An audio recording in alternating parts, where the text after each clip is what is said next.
हर लिखी हुई बात को हर पढ़ने वाला नहीं समझ सकता, क्योंकि लिखने वाला एहसास लिखता है और पढ़ने वाला सिर्फ अल्फाज पढ़ता है।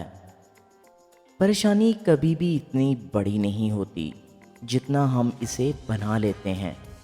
क्या कभी सुना है कि अंधेरे ने सवेरा नहीं होने दिया?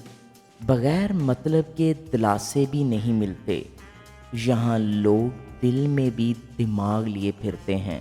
अगर तुम वो काम करोगे जो आसान है तो तुम्हारी ज़िंदगी ज़रूर मुश्किल होगी, लेकिन अगर तुम वो काम करोगे जो मुश्किल है तो तुम्हारी ज़िंदगी आसान हो जाएगी।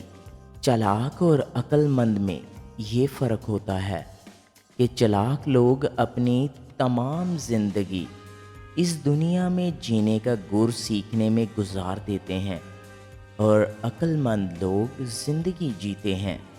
अगर कामयाब होना चाहते हो लेकिन हिम्मत और हौसले की कमी है, तुम हक बात कहने से मत डरो, क्योंकि ना कोई तुम्हें मौत दे सकता है और ना कोई तुम्हारा रिज़्क कम कर सकता है।